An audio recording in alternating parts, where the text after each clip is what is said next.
we're going to hear 3 stories today of the unexplained. The first one's going to be about the Munson House. Now here's the backstory of the Munsons.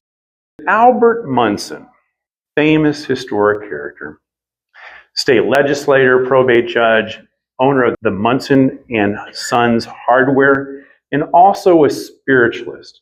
Cora Munson, who we're going to meet, and she was a school teacher, a hardware store owner. She married Charles Blakesley. In 1901, Cora famously returned from her honeymoon alone and never offered an explanation of what happened to Charles.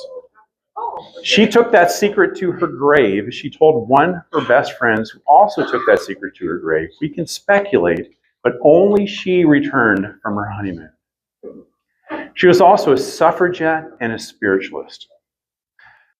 So Cora ran the hardware store, Munson & Sons hardware store, by herself after the death of her father and her brother.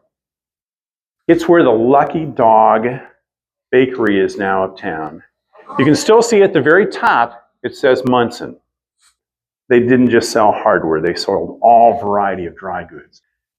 It was unusual, to say the least, that a woman ran a hardware store, but she was an independent and very spirited woman. She was also a spiritualist. They believed that they could communicate with the dead, and she lived in the Munson House by herself after the death of her brother and her father and her mother until she was 99 in 1955, and each night she would sit and eat dinner by herself, and she would turn the plates over for her father, her brother, her mother, in recognition that they were there dining with her, but only in spirit. So she held many seances in the Munson House. The Munson House was once located up where the parking garage behind the courthouse would be located on Washington. It used to be a real pretty hill there. It's called Victorian Village. And there were a number of beautiful Victorian homes on that street, including the Munson House. Now, Cora, when she passed away, had no remaining relatives. So in 1955, she willed the Munson House to the Medina County Historical Society under the condition that it would be a museum.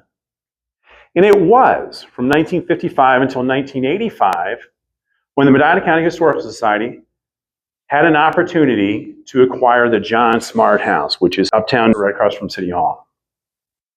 So in 1985, it was moved from the spot on the square, and Cora, I think, was genuinely upset about that. Days before the move, there was horrible rain, and then I think that she finally resigned, and then there was a rainbow, and that was the day that they moved the house to its current location on Prospect Street. Many of you may recognize that house. So Cora, I think, was still dismayed after it was moved because it wasn't a museum, and that was why she willed it to the Historical Society. So from 1985 until about 10 years ago, it was an office building. It held the Community Design Committee and the Land Conservancy. But it wasn't a museum. So this young, silly couple bought it 10 years ago. My wife Beth and I, we bought it. And we were unaware that Cora was going to have such a presence and that she would be so active in the renovation.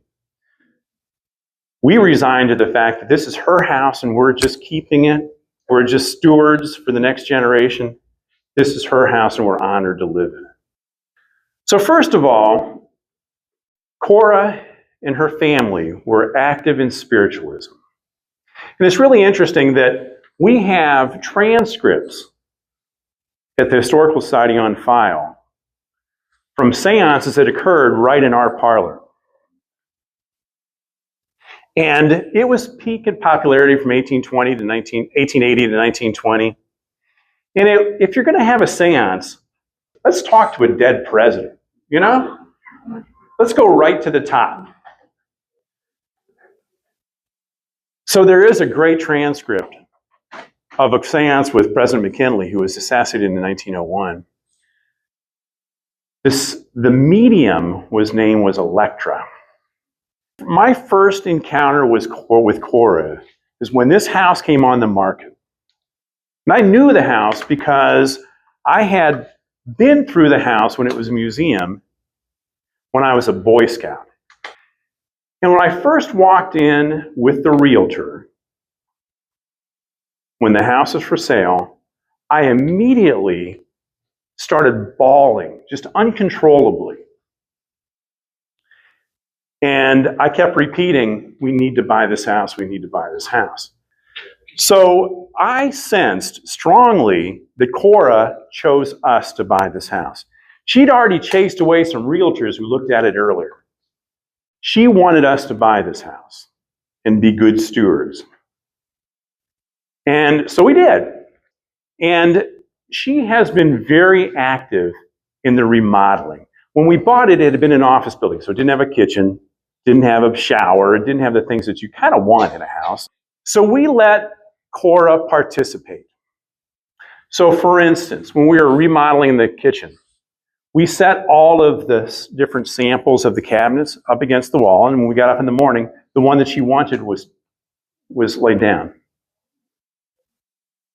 Or if we were using the wrong hardware, you know, you can't use a Phillips head screw in a house that's nearly 150 years old. So we would go up to Medina Hardware and buy the damn right screw. She would hide it from us, and we would find it months later.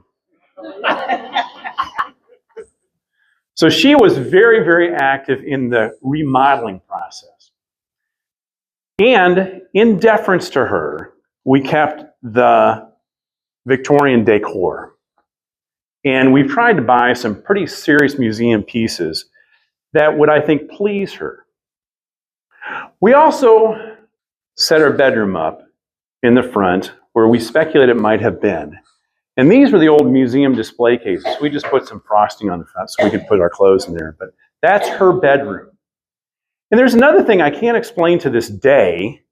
It was when we were remodeling this, we found this plaque on the top of the door. It says Orton Room. I'm not even entirely certain what that means. So we put it with all the other junk when we were dismantling the place. And then the next morning when we got up, this plaque and these two little screws were sitting on a paint can lid on the table in this room. So we put the plaque back and everything has been fine. I think we're there to stay. And this is why I say that. We were interested in another reno. You know, we've done a good job on this house. We were interested in another reno. And there was one that was for sale just a few houses down on Washington. Beautiful, beautiful Victorian house.